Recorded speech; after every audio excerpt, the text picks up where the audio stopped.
बिस्मिल्लाहिर्रहमानिर्रहीम। अस्सलाम वालेकुम डियर स्टूडेंट्स, मैं हूं आपका biology instructor Ubaidur Rahman bag.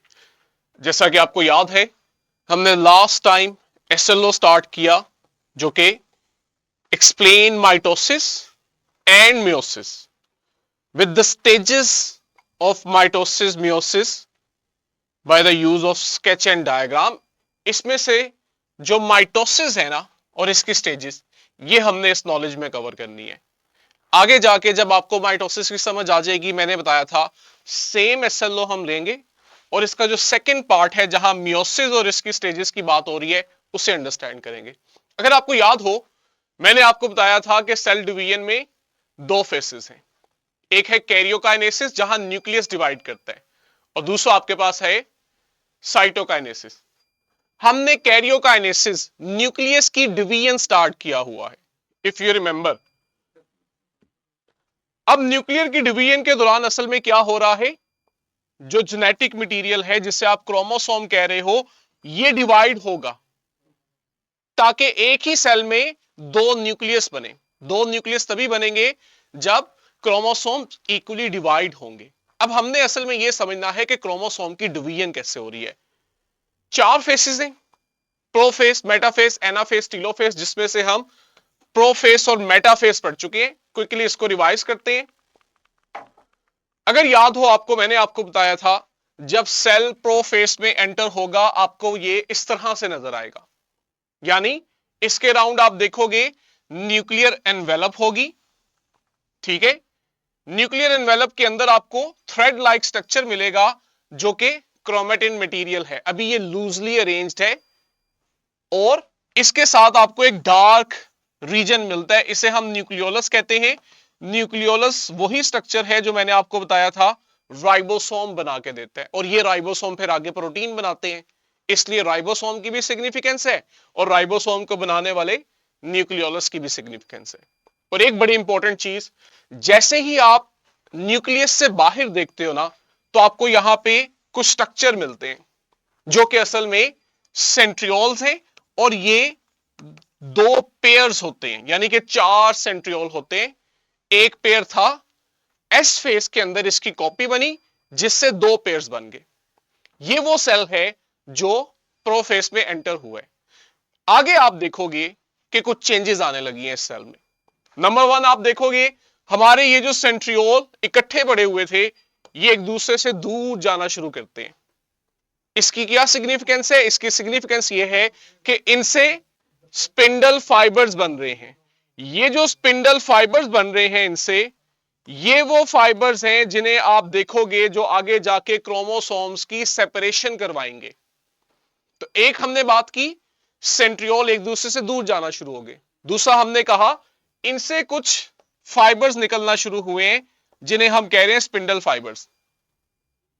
अब जब आप न्यूक्लियस पे फोकस करते हो तो वाजिया चेंज जो आपको नजर आता है ना, सबसे पहले बाहर की साइड से अगर हम देखना शुरू करें तो जो न्यूक्लियर एनवेलप है, ये हमें टूटती हुई नजर आती है। इसकी डिसइंटीग्रेशन हो रही होती है, और मकसद क्या होता है कि न्यूक्लियर एनवेलप टूटे, अंदर जो क्रोमोसोम्स हैं वो साइटोप्लाज्म में आए। क्यों? ताकि वो जो सेंट्रियोल से स्पिंडल फाइबर्स आ रहे हैं, ये क्रोमोसोम्स के साथ अटैच हो और आगे जाके उनको सेपरेट कर सके। मकसद ये होता है। साथ ही आप देखते हो ये जो न्यूक्लियोलस है, ये डिसअपीयर होता है। यहां आपको न्यूक्लियोलस नजर नहीं आएगा। और बहुत वाजिया फर्क जो हमें महसूस होता है प्रोफेस में, कि वो जो हमारा जेनेटिक मटेरियल पहले थ्रेड लाइक था, रेंडमली पड़ा हुआ था, अब आप देखते हो ये अरेंज्ड हो जाता है। जब ये अरेंज होता है तो इसकी एक प्रॉपर शेप बनती है। इस स्ट्रक्चर को बच्चों अब हम कहते हैं क्रोमोसोम। तो हमें मालूम हुआ कि हमारा जो जेनेटिक मटेरियल है, जब सेल डिवाइड नहीं था उस वक्त ये लूजली पड़ा हुआ था, धागे की तरह गुंजले थी इसमें। हमने इसे कहा था क्रोमेटिन मटेरियल।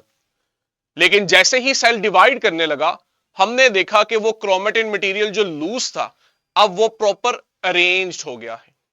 इसकी अरेंज्ड होने की वजह से हमारे पास अब ये एक प्रॉपर शेप में हमें नजर आ रहा है। अब हम इसे कह रहे हैं ये क्रोमोसोम है, ठीक है। आगे है मेटाफेस। स्पिंडल फाइबर्स बनना शुरू हो गए, न्यूक्लियर मेम्ब्रेन टूट रही है ताकि क्रोमोसोम साइटोप्लाज्म में आए। अब मेटाफेज में क्या होगा कि वो जो न्यूक्लियर मेम्ब्रेन डिसइंटीग्रेट हुई, जिस वजह से क्रोमोसोम साइटोप्लाज्म के अंदर आए, अब आप देखोगे इन सेंट्रियोल से फाइबर्स आ रहे हैं और ये फाइबर्स आके क्रोमोसोम के साथ अटैच हो रहे हैं।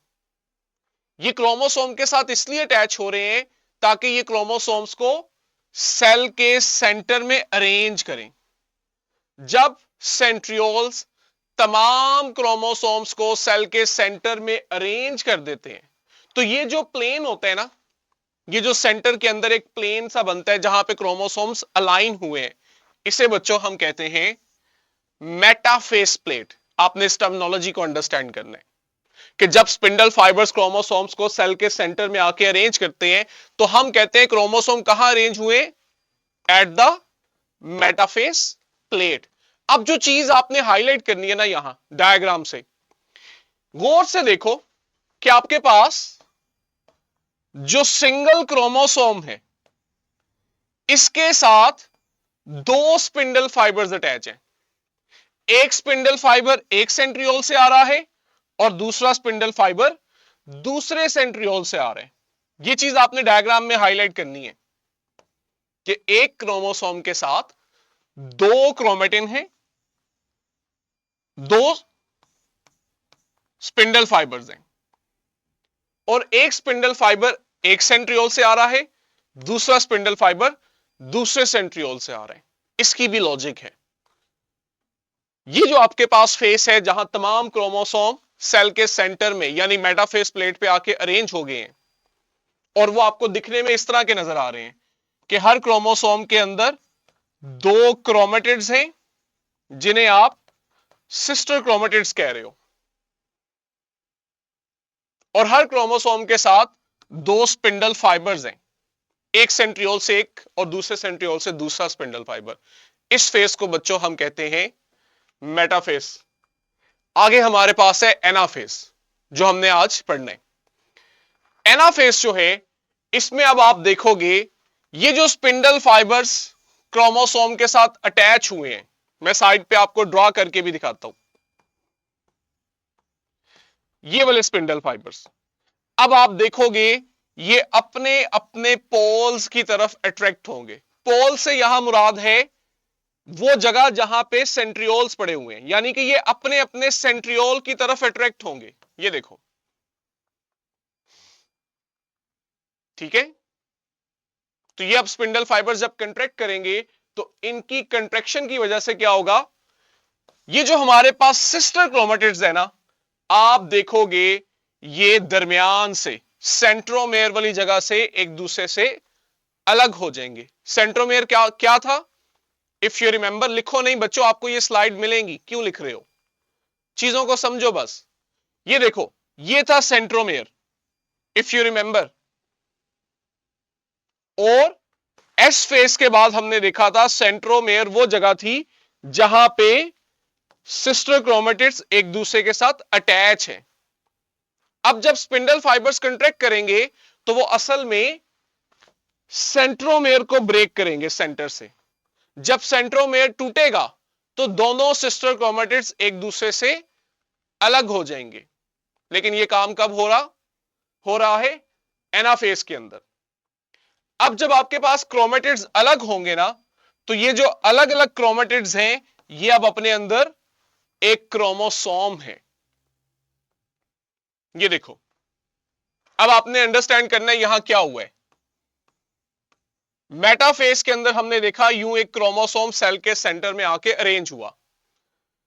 एनाफेज में क्या होगा, जब ये स्पिंडल फाइबर्स अपने अपने सेंट्रियोल्स की तरफ कंट्रैक्ट करेंगे, ये देखो, ये स्पिंडल फाइबर इस तरफ खींचेगा क्रोमोसोम को, ये वाला स्पिंडल फाइबर इस तरफ खींचेगा। अल्टीमेटली क्या होगा, यहां इतनी फोर्स जनरेट होगी कि आपके पास ये जो सेंटर के अंदर सेंट्रोमेयर है, ये टूट जाएगा। जब सेंट्रोमेयर टूटेगा तो आप देखोगे वो जो दो सिस्टर क्रोमेटिड्स एक दूसरे के साथ अटैच हैं, ये एक दूसरे से अलग हो जाएंगे। यहां देखो, ऐसे ही नहीं हो रहा। अगर मैं आपको पीछे डायग्राम में दिखाऊं, ये देखो, यहां क्रोमोसोम्स जब सेंटर में अरेंज हुए हैं, हर क्रोमोसोम के 2 सिस्टर क्रोमेटिड्स एक दूसरे के साथ अटैच हैं, लेकिन एनाफेज के अंदर स्पिंडल फाइबर्स की कंट्रैक्शन की वजह से ये एक दूसरे से अलग हो गए हैं। कहते हैं जब सिस्टर क्रोमेटिड्स एक दूसरे से अलग होते हैं ना, तो ये एक मुकम्मल क्रोमोसोम बन जाते हैं। यानी जब 2 सिस्टर क्रोमेटिड्स अटैच थे तब भी एक क्रोमोसोम था, और जब सिस्टर क्रोमेटिड्स अलग हुए तो ये जो स्ट्रक्चर बना है ये भी एक क्रोमोसोम है। ठीक है, तो आपके पास क्या होगा, सिस्टर क्रोमेटिड्स अलग होने से ये जो हाफ क्रोमोसोम है ये सेल की एक तरफ जाएंगे और बाकी के हाफ क्रोमोसोम सेल की दूसरी तरफ आएंगे। क्यों? क्योंकि स्पिंडल फाइबर्स इन्हें सेंट्रियोल वाली साइड पे खींच रहे हैं। ठीक है, स्पिंडल फाइबर्स जो है वो इन पे बैकवर्ड डायरेक्शन में फोर्स लगा रहे हैं सेंट्रियोल वाली साइड पे, जिसकी वजह से ये ऑपोजिट एंड पे मूव करते हैं। आधे क्रोमोसोम सेल के इस एंड पे आ जाएंगे और आधे क्रोमोसोम सेल के दूसरे एंड पे आ जाएंगे। इसे आप कहते हो एनाफेज। एनाफेज में बस इतना काम हो रहा है कि जो 2 सिस्टर क्रोमेटिड्स इकट्ठे जुड़े हुए हैं उन्हें एक दूसरे से अलग किया जा रहा है। लेकिन इसकी बहुत सिग्निफिकेंस है, जब तक ये क्रोमेटिड्स अलग नहीं होंगे तब तक न्यूक्लियस डिवाइड नहीं होता। जब तक न्यूक्लियस डिवाइड नहीं होता तब तक हम कहते हैं सेल डिवाइड नहीं होता। न्यूक्लियस डिवाइड करने के लिए जरूरी है कि एनाफेज के अंदर सिस्टर क्रोमेटिड्स एक दूसरे से अलग हों। जब सिस्टर क्रोमेटिड्स एक दूसरे से अलग होते हैं तो ये भी एक क्रोमोसोम बन जाता है, ये भी एक क्रोमोसोम बन जाता है। आधे क्रोमोसोम सेल के एक एंड पे चले जाते हैं, आधे क्रोमोसोम सेल के दूसरे एंड पे चले जाते हैं। आगे हमारे पास स्लाइड में एक वीडियो क्लिप है, आपने इसको ऑब्जर्व करना है कि किस तरह से एनाफेज हो रहा होता है। ठीक है, इसको देखो। ठीक है, चलिए जी, आगे हमारे पास है टीलोफेज। अब टीलोफेज में क्या होगा कि ये जो क्रोमोसोम की सेपरेशन स्टार्ट हुई है ना, अब आप देखोगे ये सेल के 2 एंड्स पे जा चुके होंगे। आधे क्रोमोसोम सेल के एक एंड पे आ चुके होंगे और आधे क्रोमोसोम सेल के दूसरे एंड पे आ चुके होंगे। यहां पे वर्ड यूज हो रहा है पोल, इससे आपने कंफ्यूज नहीं होना। ठीक है, पोल से मुराद भी 2 किनारे हैं, 2 पॉइंट्स हैं। एक पोल ये है, दूसरा पोल सेल का ये है। आधे क्रोमोसोम एक पोल पे, आधे क्रोमोसोम दूसरे पोल पे आ चुके हैं। अब जरा आपने गौर करना है, प्रोफेज में बच्चों ये बात आपने समझनी है, प्रोफेज में जो कुछ हुआ था ना इसके ऑपोजिट होगा टीलोफेज में। अगर आपको याद हो, प्रोफेज के अंदर न्यूक्लियर मेम्ब्रेन डिसअपीयर हुई थी ताकि क्रोमोसोम सेल के अंदर रिलीज हो। टीलोफेज में आप देखोगे ऑपोजिट होगा। यहां क्या होगा, न्यूक्लियर एनवेलप रीफॉर्म होगी, दोबारा से बनेगी। ये जो क्रोमोसोम आधे आधे सेपरेट हुए हैं इनके राउंड अब आप देखोगे न्यूक्लियर मेम्ब्रेन ने बनना है। जैसे ही न्यूक्लियर मेम्ब्रेन बनेगी आप बोलोगे एक सेल के अंदर न्यूक्लियस डिवाइड कर गया है और अब उसमें 2 न्यूक्लियस हैं। ठीक है, और क्या होगा,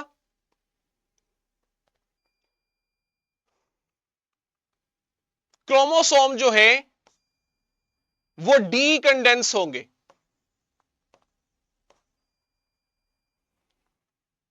प्रोफेज में क्या हुआ था, कंडेंस हुए थे। पहले आपके पास थ्रेड लाइक थे जिसे आपने क्रोमेटिन मटेरियल कहा था, वो कंडेंस हुए तो आपने उन्हें क्रोमोसोम कहा था। टीलोफेज में ऑपोजिट होगा, क्रोमोसोम जो कि कंडेंस होते हैं अब आप देखोगे ये डीकंडेंस होंगे। डीकंडेंस से मतलब होता है लूज होंगे, इनकी अरेंजमेंट खत्म की जाएगी, ये पहले की तरह धागा अनुमा स्ट्रक्चर बनाएंगे। तो ये काम टीलोफेज में होगा। वो जो स्पिंडल फाइबर्स बने थे प्रोफेज के अंदर, टीलोफेज में आप देखोगे ये डिसअपीयर होना शुरू हो जाएंगे। ठीक है, क्योंकि इनका काम खत्म हो गया है। लिटिल स्टार मॉडल स्कूल बच्चों क्यों लिखते हो ये बातें, आपकी बुक में लिखी हुई हैं, मैं आपको स्लाइड दूंगा वहां लिखा हुआ है।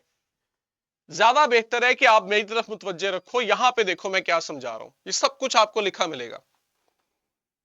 स्पिंडल फाइबर्स जो प्रोफेज में बने थे और इनका काम था क्रोमोसोम्स को अलग करना, टीलोफेज में इन्होंने ये काम कर दिया है।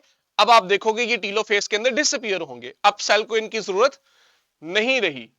वो जो न्यूक्लियोलस था जो प्रोफेज में डिसअपीयर हो गया था, टीलोफेज में हम देखते हैं दोबारा से रीअपीयर होता है। तो देखो ज्यादातर जो चीजें प्रोफेज में हुई थी उसका ऑपोजिट टीलोफेज में हो रहा है।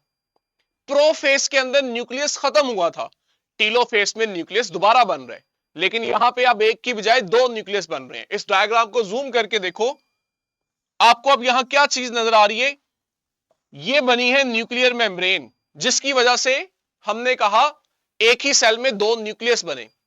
ये जो स्पिंडल फाइबर्स थे, अगर मैं आपको पीछे दिखाऊं डायग्राम, ये देखो ये स्पिंडल फाइबर्स किस तरह से फैले हुए हैं सेल के अंदर।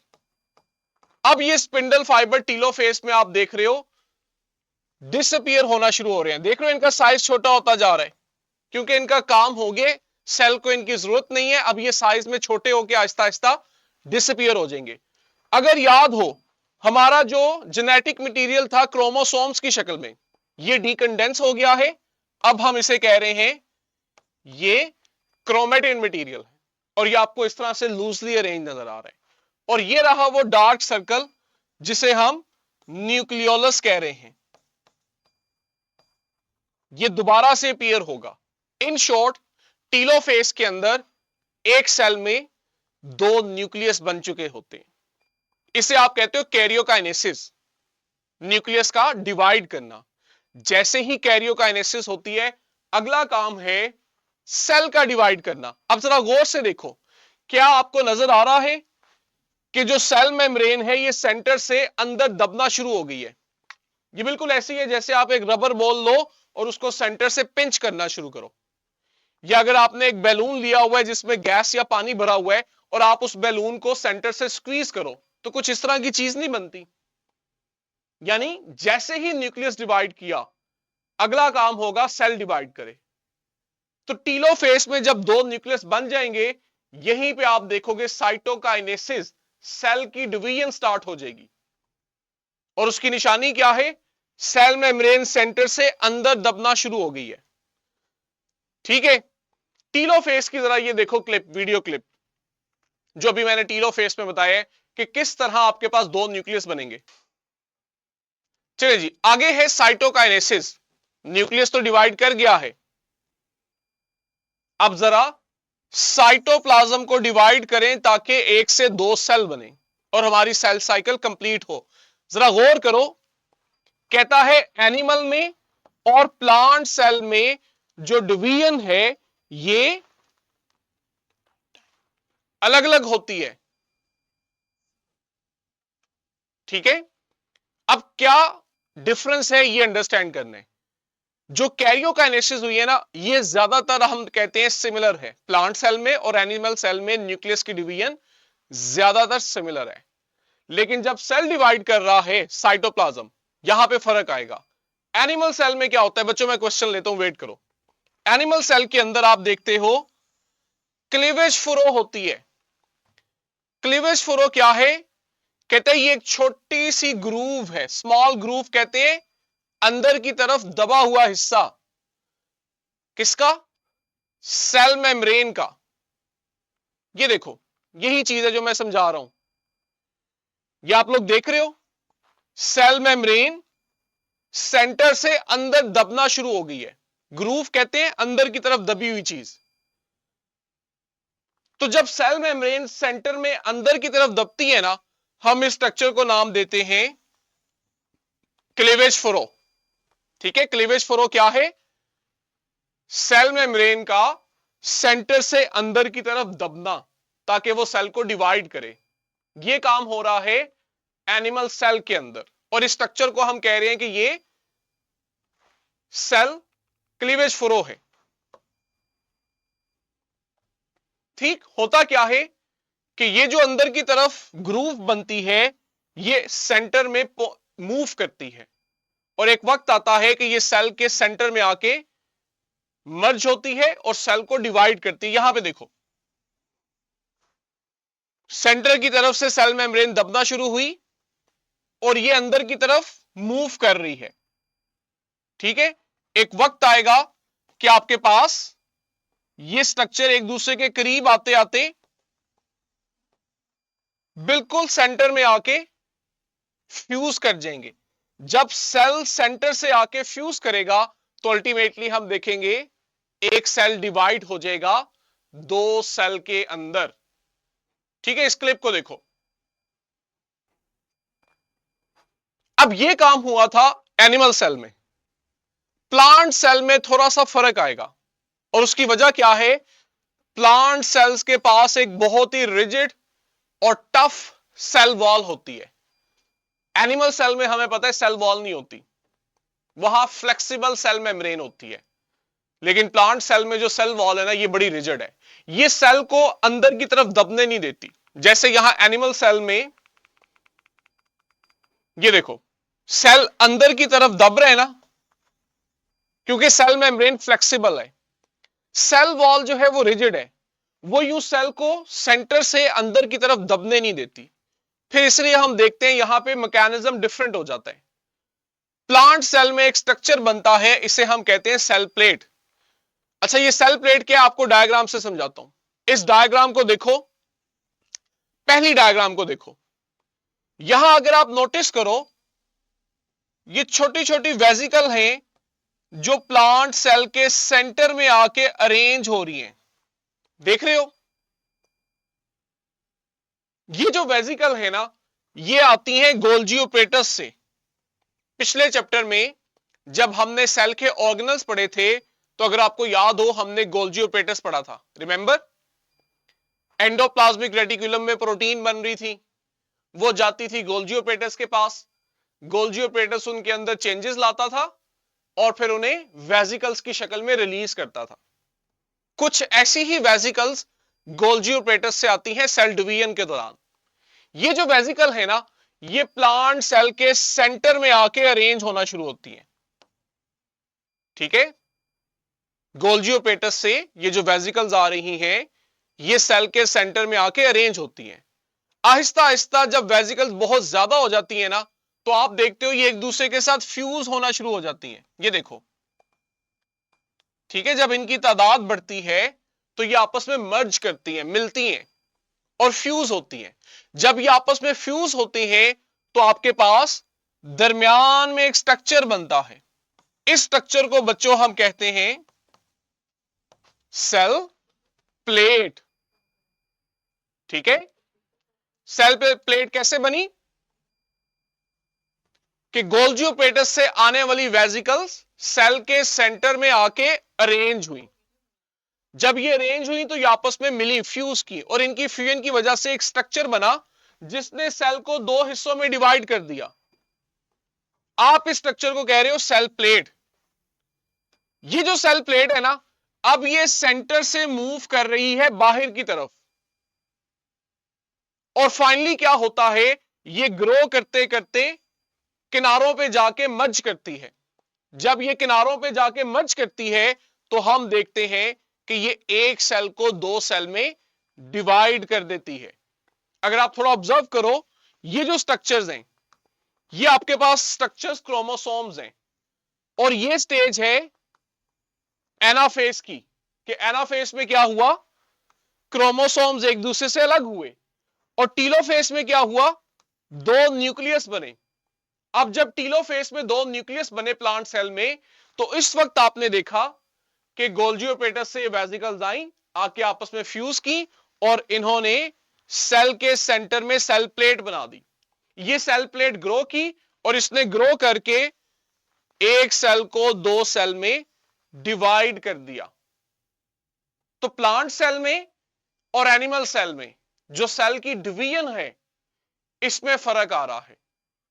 एनिमल सेल में हमने देखा सेल वॉल नहीं होती, सेल मेम्ब्रेन अंदर से दबती है और फाइनली सेल को दो हिस्सों में डिवाइड कर देती है। लेकिन प्लांट सेल में आप देखते हो सेल मेम्ब्रेन और सेल वॉल में कोई तब्दीली नहीं आती, बल्कि उनके सेंटर के अंदर एक स्ट्रक्चर बनता है सेल प्लेट, जो फाइनली एक सेल को दो सेल में डिवाइड कर देती है। मैंने यहां पे एक सिमुलेशन, एक यूट्यूब वीडियो का लिंक दिया है, आपने इसको देखना है। जो कुछ मैंने बताया है, इसकी अलग से आपके पास मैंने एक डिफरेंट वीडियो भी अटैच की है, ताकि आपके कंसेप्ट ज्यादा बेहतर हो। और ये देखो हमारे एसएलओ के अकॉर्डिंग माइटोसिस और उसकी स्टेजेस को हमने एक्सप्लेन करना था डायग्राम और स्केचेस की मदद से, जो हमने आज कवर किया है। अगले टॉपिक में हमने माइटोसिस की इंपॉर्टेंस पढ़नी है, फिर हम आएंगे मियोसिस पे। आज हमने एनाफेज, टीलोफेज और cytokinesis in animal and plant cell पढ़ा है। आज के टॉपिक से कोई बात, कोई क्वेश्चन, कुछ भी पूछना हो बच्चों?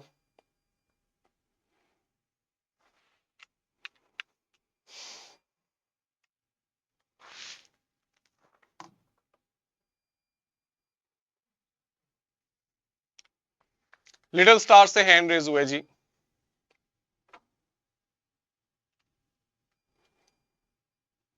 अस्सलाम वालेकुम सर। वालेकुम सलाम। सर हमने स्टेजेस में देखा है कि हमारे पास जो स्पिंडल फाइबर्स बन रहे हैं, इनसे जो फाइबर्स निकलते हैं, इनमें से कुछ जो है वो क्रोमोसोम्स के साथ जाके अटैच हो जाते हैं, कुछ फ्री होते हैं। उनका क्या कोई खास रोल होता है या they are just supporting organs of fibres? अच्छा, मैं चूंकि बच्चों की आसानी के लिए ये चीज छोड़ गया था कि फर्स्ट ईयर के लिए छोड़ते हैं। अब बच्चों आपने ध्यान से सुन लें, आपके पास ये है सेंट्रियोल और ये है सेल की मेम्ब्रेन, ठीक है? बाहर की तरफ है मेम्ब्रेन और आगे अंदर की तरफ सेंट्रियोल है, और यहां पे पड़ा हुआ है क्रोमोसोम, और इसी तरह दूसरी साइड पे भी है, एक और सेंट्रियोल है और उस साइड पे पड़ा सेल की मेम्ब्रेन है, ठीक? अब एक फाइबर वो हैं जो आते हैं और आके क्रोमोसोम के साथ अटैच होते हैं। ग्रेड 11 में, फर्स्ट ईयर में आप पढ़ोगे, इन्हें आप कैनेटोकोर फाइबर कहते हो। दूसरे फाइबर वो होते हैं जो आते हैं और एक दूसरे के साथ अटैच होते हैं, ये क्रोमोसोम के साथ नहीं अटैच होते, इन्हें हम कहते हैं पोलर फाइबर। और तीसरे फाइबर वो होते हैं जो पीछे सेल मेम्ब्रेन की तरफ निकलते हैं, जो सेंट्रियोल को फिक्स करके रखते हैं, और इनका काम आप ग्रेड 11 में पढ़ोगे, सेल मेम्ब्रेन की अंदर की तरफ पिंच करवाना होता है, जो कि साइटोकाइनेसिस में होता है। अब जो काइनेटोकोर फाइबर्स हैं, ये जब कंट्रैक्ट करते हैं तो इनकी कंट्रैक्शन से क्रोमोसोम पे फोर्स जनरेट होती है और दो सिस्टर क्रोमेटिड्स एक दूसरे से अलग होते हैं। लेकिन इस दौरान जब काइनेटोकोर फाइबर्स कंट्रैक्ट हो रहे होते हैं, तो ये वाले जो फाइबर्स हैं जिन्हें आप पोलर फाइबर्स कह रहे हो, ये उस वक्त एलोंगेट होते हैं, ताकि ये जो स्ट्रक्चर है ये अपनी जगह मेंटेन रहे और इतनी फोर्स जनरेट हो सके कि ये काइनेटोकोर फाइबर्स जो हैं वो क्रोमोसोम्स को एक दूसरे से सेपरेट करवा सके। आसान अल्फाज में, काइनेटोकोर फाइबर्स क्रोमोसोम्स को पुल कर रहे हैं, जबकि पोलर फाइबर्स जो हैं ये सेंट्रियोल्स को पुश कर रहे हैं कि एक सेंट्रियोल एक किनारे की तरफ जाए, दूसरा सेंट्रियोल दूसरे किनारे की तरफ जाए। बात एक ही है, जब ये सेंट्रियोल एक दूसरे से दूर दूर जाएंगे ना, इससे भी फोर्स जनरेट होगी ताकि ये सिस्टर क्रोमेटिड्स एक दूसरे से अलग हो सके। तो दोनों फाइबर्स मिलकर क्रोमोसोम को सेपरेट करते हैं। काइनेटोकोर इन्हें खींच रहे हैं पीछे की तरफ, और जो पोलर फाइबर्स हैं वो सेंट्रियोल्स को एक दूसरे से दूर कर रहे हैं, ताकि ओवरऑल इतनी फोर्स जनरेट हो कि ये सिस्टर क्रोमेटिड्स अलग हो और अलग होके दो अलग क्रोमोसोम बनाए। फिर एस्ट्रल फाइबर्स भी आते हैं, ये चीजें हम ग्रेड 11 में पढ़ेंगे कि इन फाइबर्स की डिटेल क्या है। अच्छा, टाइम हो गया है, मैथ वाला सर आगे इनका लेक्चर है, जो भी हमारी डिस्कशन होगी हम इसे इंशाल्लाह कल भी कंटिन्यू करेंगे। कल भी आपने आना है। गुड लक, कल यहीं से कंटिन्यू करते हैं।